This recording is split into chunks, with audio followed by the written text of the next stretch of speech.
আসসালামু আলাইকুম বন্ধুরা, এগুলি কি জানেন? এটা হলো সিম ক্ষেত। এগুলি প্রতিদিন হলো গ্রাম। এটা হলো আমার জন্মভূমি এলাকা, নরসিংদী জেলা। দেখেন গ্রাম, এদিক দিলে সিম ক্ষেত, এগুলি বেগুন ক্ষেত। আর ওই যে একদিক দিলে গ্রাম, যেদিকে আবার বাড়িঘর আছে পাতলা পাতলা, খুব পাতলা। তাহলে এই জন্মভূমি এলাকায় যখন আসি তখন আপনাদের সাথে ভালো মন্দ নিয়ে শেয়ার করি।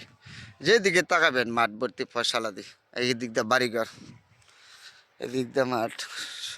এটার নাম হইল সবুজ শ্যামল সোনার বাংলাদেশ। আমরা এই দেশের প্রতি আমাদের ভালোবাসা আন্তরিকতা আসে সবারই, কিন্তু সময় সময় পারি নাই। এই দেশটার প্রতি মানুষের ভালোবাসা থাকা যায় না। কত সুন্দর দেখা যাচ্ছে দেখছেন? হ্যাঁ জানি, ওই দিক দিলে গ্রাম তো খুব সুন্দর লাগছে না? এদিক দিয়ে মাঠ ভর্তি, এই দিলে সিম ক্ষেত, বেগুন ক্ষেত। এই যে কৃষকরা মাঠে কাজ করতে আছে, অনেক সুন্দর লাগছে। সময় পাই না, সময় পেলে আসতে সময়ের সর্বোচ্চ বড় সমস্যা।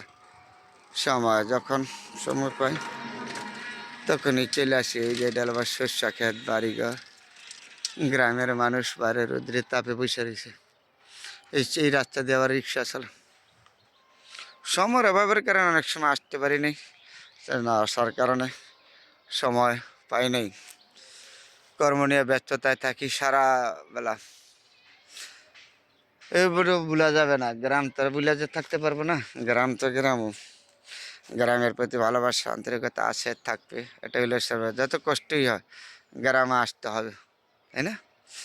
তারপরে বন্ধুরা আপনাদের সাথে শেয়ার করলাম আজকে আমার নিজ জন্মভূমি থেকে আইসা।